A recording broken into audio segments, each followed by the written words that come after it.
Welcome to Snow Talk, where the Snow and Ice Management Association brings you trends, stories, news, and personalities that are shaping the professional snow and ice management industry. This season of Snow Talk is sponsored by Western, Fisher, and SnowX, so settle in and let's talk snow.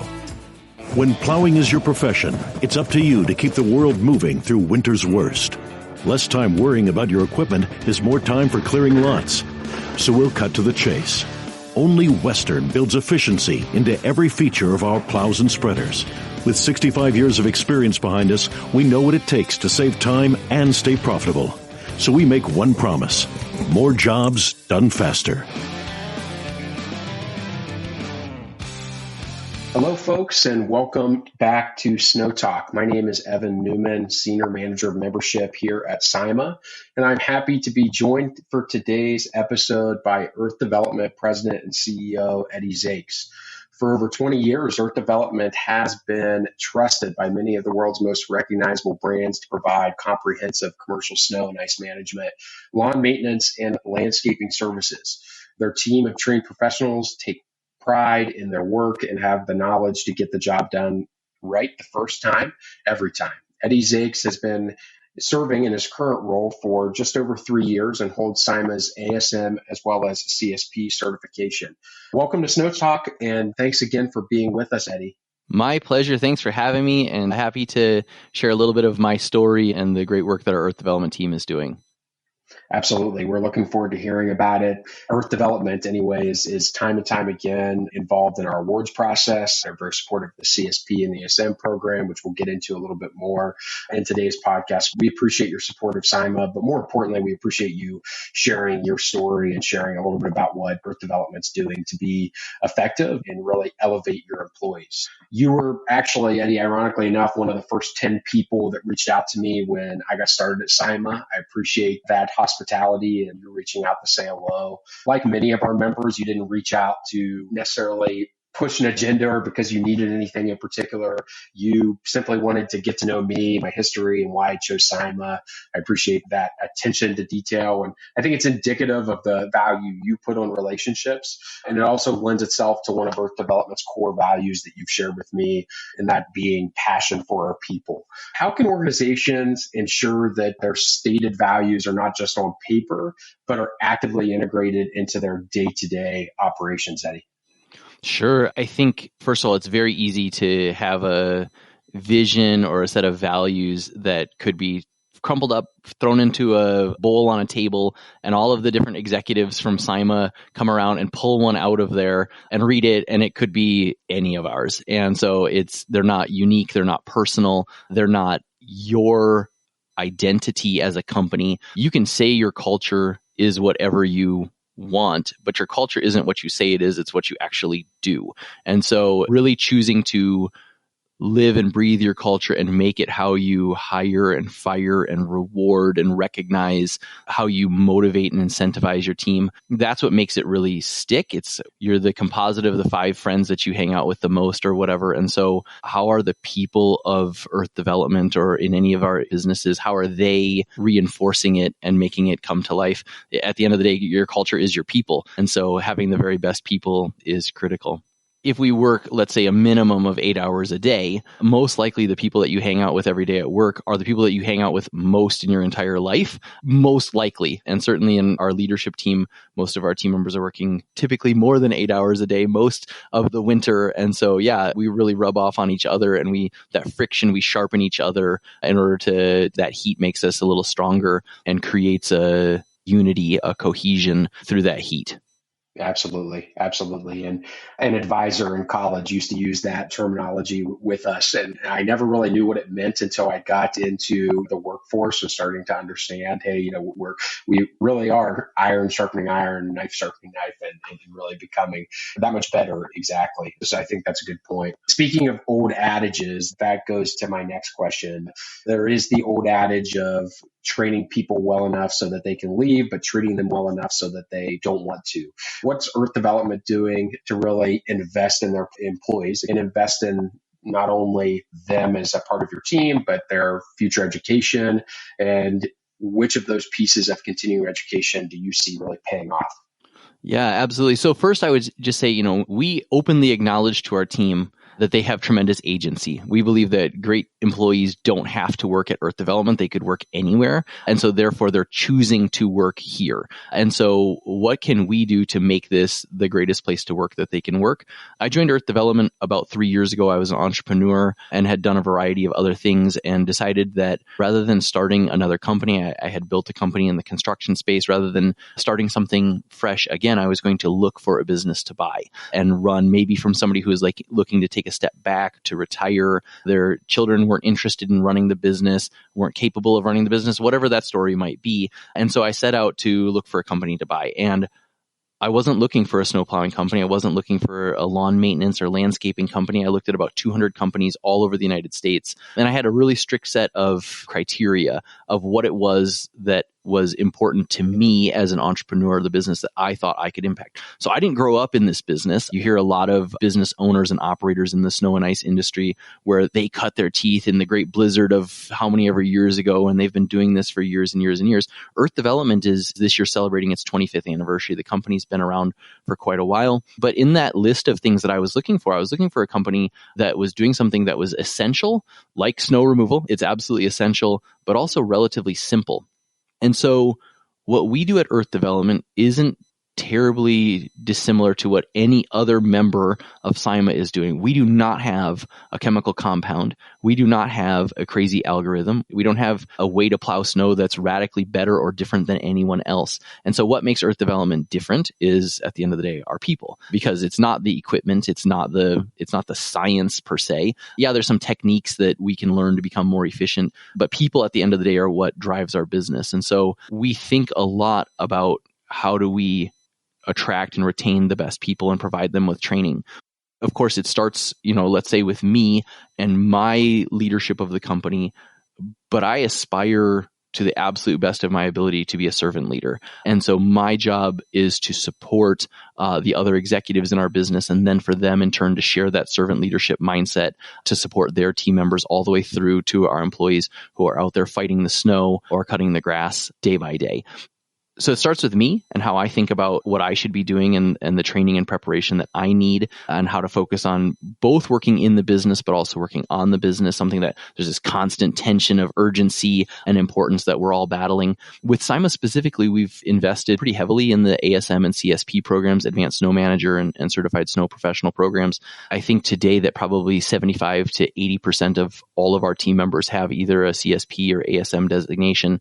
From our customer service team to our accounting team, it's something that we feel that, especially on the ASM, it's giving them a set of shared language. We've recruited pretty heavily from outside of the snow industry. And so we're hiring professionals from other industries that have great talent to apply to our industry, but they don't necessarily know the difference between freezing rain and sleet, or they don't know the difference between this term or that term. And so really being able to sit and have the perspective of the snow equipment operator has been huge. And so generally in the first couple of months of a new team member joining Earth Development, we're going to have them sit down and complete their ASM. And then for those who qualify either through their length of service within Earth Development or within the industry outside of Earth Development prior to getting here, that CSP has been important as well. And it's a real badge for them. So I'm wearing a vest today for those that are not watching on video. And one of the things that we do is we have a employee anniversary recognition program. And so when you have worked here for 1 year, 2 year, 3 year, 4 year, 5 year, and 10 year, each of these milestones, you receive something. And one of the things that you get on your 1 year anniversary is this vest. And on the back of it, mine does not have it because I got this vest before we started this program. But if you are an ASM or a CSP, that logo is embroidered on the back shoulder of this. And another thing that we do, when you first join, we give all of our team members $200 worth of credit to go to essentially our swag store and buy what they want. And we have a fair number of team members who have this vest. And we just had a new team member join a couple of months ago. His name is Tyler. And he saw everybody wearing this vest. And he said, well, I have money to the swag store. I'd like to buy that. Can I get one of those vests? And we were like, actually, no, this is like a members only jacket. You have to have status in order to get this jacket. And so really seeing that the ASM and CSP are a long-term part of an employee's journey. That would be on the SIMA side for continuing education, professional training. We just started something fairly recently called the Earth Development Academy. It is a 12-month personal and professional development course led by an outside facilitator that all of our leaders have to participate in. And then team members who have been here for 2 years or more are also invited to participate. And it focuses on, the last session we had was a couple of hours on emotional intelligence and the difference between different personality types and what motivates people. And so taking time to slow down and say, what will make Earth development great is our people. And then how do we help those people to be the best that they can be? Finally, we have well, certainly not finally, but another just one that comes to mind would be we have invested also in emerging leader training programs that are outside of Earth development as well. So while we have the Earth Development Academy, we also have said that we see potential in some employees that we imagine and project that they will be moving up within our organization in the coming years, and wanting them to make sure that they have the skills and the readiness to take that step when the time is right. We have invested pretty heavily in long-term executive type coaching through outside of Earth development executive coaches. And we just had an employee finish a 12-month program outside of Earth development and get his diploma in a little graduation ceremony a couple of weeks ago. That's tremendously rewarding as well. And for him to recognize and for us to be able to see the progress that he had over those 12 months in terms of how he has matured professionally, his capabilities have increased double, triple in terms of his leadership qualities and capabilities. That's money incredibly well spent. Absolutely. Because that's one of the things we hear all too often in this industry, as you kind of mentioned, is who's going to take over that leadership position whenever Joe or Jane decides to retire, or Joe or Jane decides to go on to their next journey. You know, we have to equip, we have to build a deeper bench. So can you talk a little bit about that, about building that deeper bench within the organization to where, unfortunately, if something happens to someone or if someone hits the lottery and they're taking a step away, how do you just have that next man up mentality?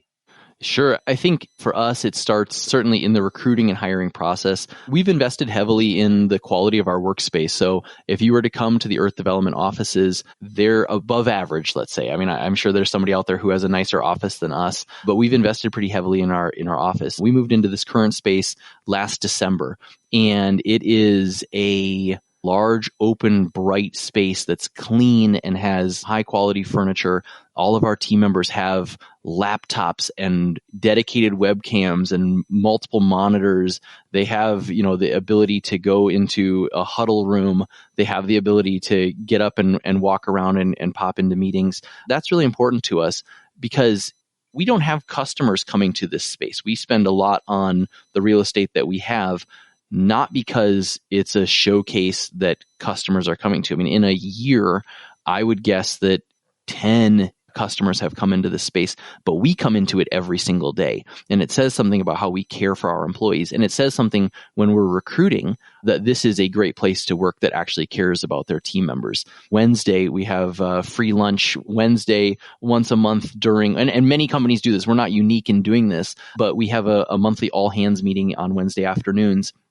And all of our team is present for those. And, just doing these little things that say, hey, we care, they add up. That $200 in employee swag, when you first join. And it's not us saying, hey, here's the t-shirt that you're going to wear. It's you going to the catalog and picking out what you want to wear. And if it's $200 and you want to wear all Nike and Under Armour, maybe you're going to get four or five pieces. And if you want the generic stuff, man, you could have an entire closet full of Earth Development swag. But then that makes you feel like you actually belong. But it's not what Evan's style is or what Eddie's style is. It's what your style is. And so really wanting to let the employee be themselves. We're not looking for a cookie cutter. We're looking for people that fit our values and culture. It would start, let's say, at those first impressions, even in our recruiting process. How well do we do? There's a book behind me on this credenza called Top Grading, and it's a hiring methodology, and it's about really seeking to understand the candidates and what drives them. It's very easy on a sheet of paper to present the story that you want to present. You can control that narrative for 30 minutes or an hour, but who are you really? And we're certainly going to find out if we hire you, whether you are good or bad. But the more that we can know on the front end and really investing heavily in the hiring process, policies and procedures, employee redundancy and cross-training, the quality of communication, all of these things create that sort of next man up or next woman up ability.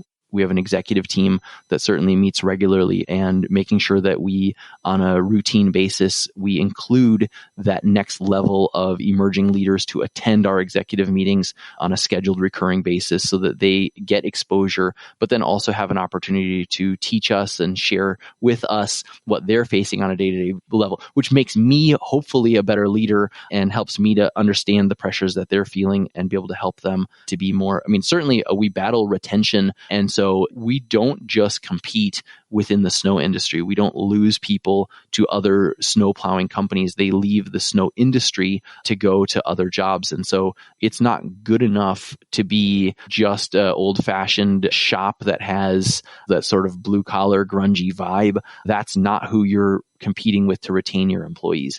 And so, yeah, we want to train them and teach them the business holistically. I mean, I think that's one of the benefits of the CSP is it broadens your mindset to start thinking about marketing and insurance and the sales and bidding process. There's a high level of financial transparency within our business. Certainly not every detail is shared, but I think that creates that ownership mentality amongst our team so that they understand what the opportunity is at Earth Development long term. Sure, absolutely. As I listen to you, I just think of all the parallels that we're looking at between business and the NCAA and football right now, of how, I'll turn on ESPN or I'll have conversations with friends about, Nick Saban leaving, Jim Harbaugh leaving, and how they're going to the NFL because they don't want to maybe deal with NIL and recruitment of these teams. But what those two did and Urban Meyer and different coaches have done over the years is they build this through recruitment and through retention and through having some of the best facilities and rewards and structures now with NIL. It's amazing to hear some of these parallels and comparisons. As I listen to you, that's where my mind's going of how the two kind of mirror each other. And I think that's a good segue. And you kind of touched on it just for a moment, but maybe we can go a little bit further into it. You mentioned you came from the construction industry. You've now been in the snow industry for about 3 years. It doesn't matter what industry we're in. I came from the transportation industry and healthcare kind of in a short stint between then, as we've kind of talked about. No matter what industry you're in, there's a labor and workforce issue that we're all coming up against. And there's a labor and workforce struggle in getting some people to come and stay as a part of that.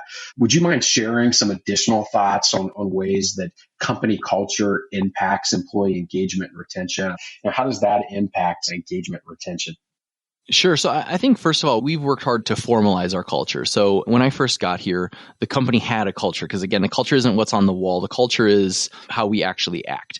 And so I didn't feel like it was time for me as the guy who just walked in the door to say, hey, it's great that this is our culture, but I'm going to work to change it and we're going to become this instead. And so I sat back for about a year and a half, until I felt like the company had done some transformation through, again, maybe hopefully through the modeling of behavior, not just from me, but from other key team members that said, this is the direction that we want to go. And then we sat down a year and a half ago and worked hard to actually document what that is. And so when I think about the process of recruiting, it starts for us with really formalizing what our values are. And when I first got here, those values were maybe not deeply personal or unique, and certainly weren't maybe who I was and the strength that I wanted those to be. And so we took about a couple of months to start to formalize them. And we ended up with 3 core values. So we're persistently pursuing perfection, we're fair and generous, and then we're passionate about our people. And we talk about these things constantly. Every single all hands meeting, we pick a point of emphasis. Many of the entrepreneurs in our space will have heard of EOS, or the Entrepreneurial Operating System, super common tool to help organize the way that businesses think about, their growth and what is important to them.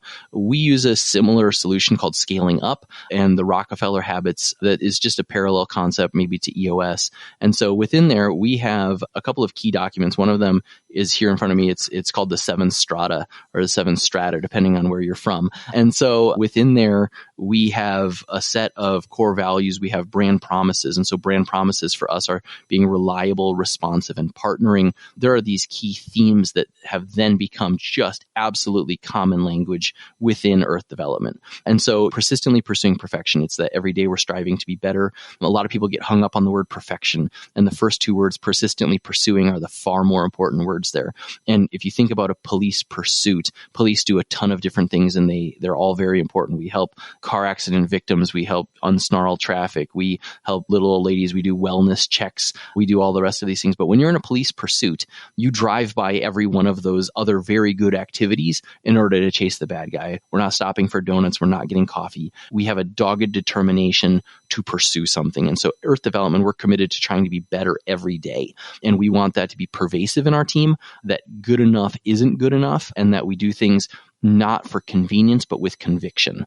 That's at the core for us. And then next would be being fair and generous. And so when we talk about hiring, when we talk about how we lead, it's this compound phrase. It's fair and generous. And the default posture of Earth Development is one of generosity. So we want to treat our team generously. We want to treat our customers, our service partners, our vendors with generosity. And generosity, most of the time when you think about someone who is generous, the first thing that you think of is somebody who gives a lot of money. They make big donations, or you think about Christmas gifts or birthday presents or whatever it might be. Oh, that was incredibly generous. But generosity is also a posture. And so generosity is when you say something that can be interpreted two different ways. Do I choose to interpret it generously? Do I seek opportunities to serve you generously by identifying that you have work that you're struggling to get done? And so do I offer to help you in a dispute where we have a sales rep and there's a discussion about how their commission should be handled? We're going to choose generally to respond to that generously. And what if I get taken advantage of then? Let's backstop by this word fairness. And so it's not fair if you're not carrying your weight in the company. If you try to take advantage of our generosity, that's not fair. And so it's fair and generous. We're not going to get taken advantage of by a service partner who is cutting corners. And so when it comes time to hire, that then is reflected. We're looking for somebody who is persistently pursuing perfection and has this track record of continuous growth in their career. When we find that person, we're going to seek to pay them in a way that's fair and generous. We would like to be known as one of the better paying organizations in our industry. You can go and work somewhere else and make more money. I promise you, you can find a job that will pay you more, but we would like to be known as someone who's generous. If all of our employee salaries were published in the newspaper, I would be embarrassed because, that's private information and I wouldn't want that to be shared, but I wouldn't be embarrassed because I'm paying anybody what I perceive to be too little. And so that's really important to us, is that we are fair and generous and that we reward and incentivize fair and generous behavior. And then passion for our people. I already mentioned the idea of the quality of the workspace that we're in, the way that we would go out of our way to clothe employees and make them look nice. Passion for our people means that you have technology that works. It's important to us that you get joy and purpose from the work that you perform. And so we fight for our team. I think sometimes we can be a little bit like a family. So we can squabble, we can kind of poke at each other. We want to hold each other accountable because we have a very high performance orientation. But at the same time, if you come for any of our brothers or sisters, you come for all of us. And so the way that we circle up the wagons around team members who are going through hard times, who are struggling even outside of work with a challenge or issue in their life, we're going to display that passion for our people to the best of our ability. That's listening and truly trying to hear what the needs are. We've focused a lot on wanting to protect and create more redundancy so that people didn't feel like if something went wrong, they were the only person who knew how to do something. So then how does that then translate into hiring and into this labor environment and all the rest of those things? I can't answer that part of the question without first saying that this is the core of our company, that these values then are the way that we would select and recruit. And so culture and hiring for that culture fit is the bedrock. So you might be the greatest loader operator. You might be the best sidewalk guy in the world because you can clear snow like nobody else. But if you're not the sort of person that we want on our team, I have to work with you every day. Are you the right person that is that reflection of our culture? And then we can teach many of those other skills, but it's really hard to teach work ethic. It's really hard to teach elements of generosity, or it's hard to train people to find joy in their work. It's not impossible, and we can reinforce those things, or we can expand and grow on something that's latent in a team member, but it's often very difficult to convert someone to something that isn't there already. The winters push us hard, but Fisher Nation always knows how to push back. And now we have a new neighbor to push with us. Stormbox, built with trace edge technology that plows precisely and slashes salt usage. So with every storm that comes knocking, pounding, or even kicking down the door, you'll be ready with a storm of your own. The Stormbox from Fisher Engineering. legacy rolls on. For those people on the podcast today wondering and thinking, okay, how do I take some of the things Eddie's talked about and put them into action at my company? Hey, I just maybe purchased this company from one of my parents, or hey, maybe I just purchased this company the way that Eddie has from someone, or maybe I'm really looking at making a cultural shift in my organization. How important is it to actively integrate your values into your operations, to invest in your employees? But what have you done to really build some of these processes or these cultural bedrocks, these pillars of what you're doing? What were some of those things that made you land on those three? Sure. So what I would say first would be, before we started recording this episode, I told Evan, we have a degree of hesitation. We're not seeking the spotlight at Earth Development because we feel like we are very much still persistently pursuing perfection. We haven't arrived. And so what we're doing today is, for all of our businesses, it's like some sort of grand experiment. It's not that we have arrived at the perfect solution. And so you maybe shouldn't do exactly what I have done. My model might be working well for Earth Development and be an absolute disaster for your company. And so I don't want to put myself on a pedestal or the Earth Development model on a pedestal, because we're seeking, part of the reason that, I reached out to Evan, you right away when you first joined the community, is because the value of this community is so high. It's worth talking to everybody else and not just saying like, oh, I have all of the right answers. And so that release waiver signed that we're often wrong, that we're trying new things constantly, that you should talk to more people than just me and Evan today. You don't have to get it right the first time. Although at the same time, when you're making cultural statements, you need to recognize that they are annuities that have long-term ramifications and long-term costs. And so it's not something that I feel like you can kind of whipsaw back and forth and change over and over. That's part of the reason that for me, slowing down and saying, not on the day that I arrived at Earth Development, but a year and a half into my journey at Earth Development, we took the time to slow down and reinvest in the documentation of these things that were important to us.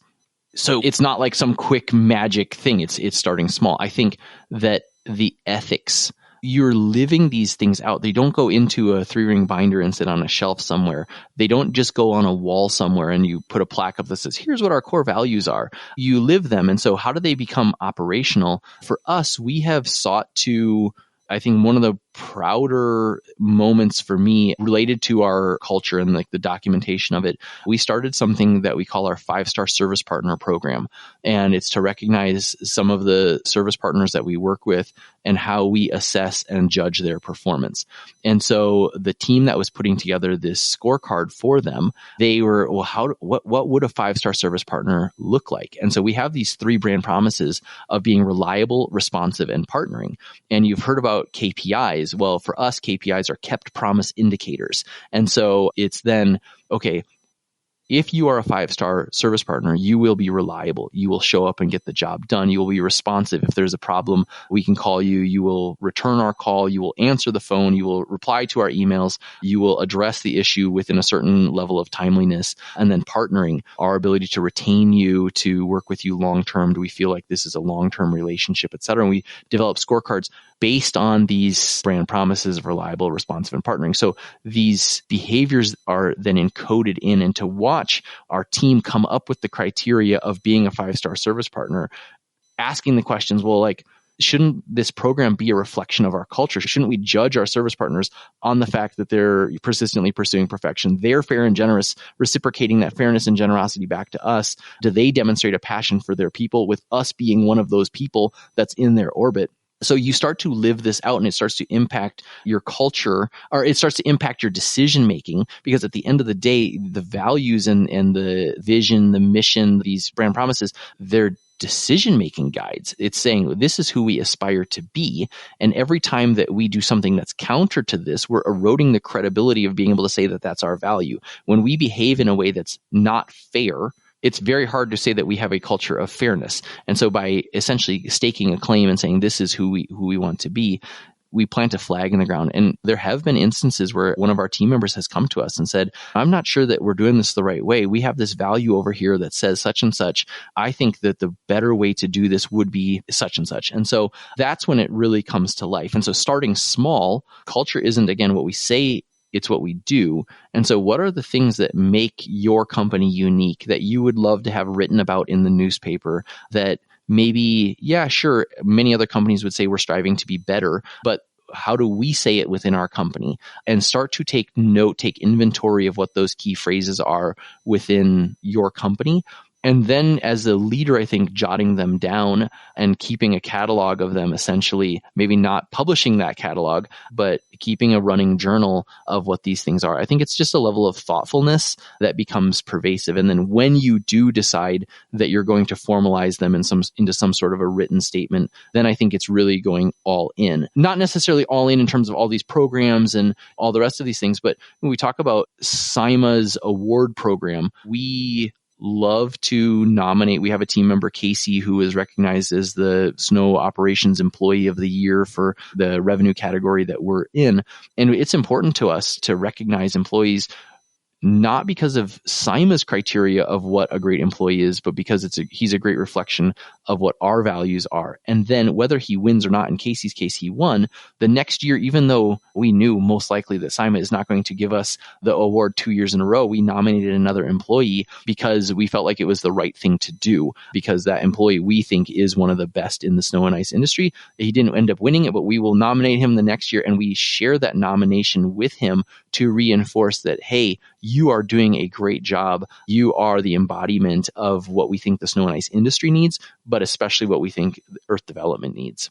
It's small, repeated drips of this. It's pervasive, it's inescapable, and it's, I don't want to say polarizing exactly, but it's so in your face that if this is not the culture for you, you will be miserable here. And we are totally fine with that. If this is not where you should be, we want you to leave. We would encourage you to leave. This is not the place for everyone. It's not the easiest place in the world to work. We have very, very high expectations. So if this isn't for you, feel free to find the door. We hope to screen you out before you get here. But if in the end we make a mistake and we mishire, that culture is so strong and so pervasive, there is nowhere to hide from it. And we're completely okay with that. Yeah, that's interesting. Some good points, though, is it to ensure that we're keeping that culture and that glue together. You know, we do have to make sure that there's no crack. There's no crack in that system. There's cracks constantly. I mean, the reason that we are persistently pursuing perfection is because we are far from perfect. We make all of the mistakes that any other company makes. We make bad hires. We fail to recognize an employee when they have done something that's absolutely outstanding. We have service issues. We deal with slips and falls. We're not perfect. And yet I think that the level of transparency to apologize and say, hey, we goofed, we're going to try to do better next time. I think most of us would do better to be a little bit more real with our team members. And at the end of the day, I'm a human trying my best to run a business with a whole bunch of other humans. We're far from perfect, but we're striving every day to be that little bit better. We as business leaders have a lot of different things that are competing for our time and attention. Life is short, and having a purpose beyond just profit is really important. And so, we talk about servant leadership, or we talk about values, we talk about culture. So what? So what at the end of the day? Making $1 million more, making $1 million less. When I am old and dying, is that what I'm going to care about? Or am I going to care about the impact in people's lives that I made?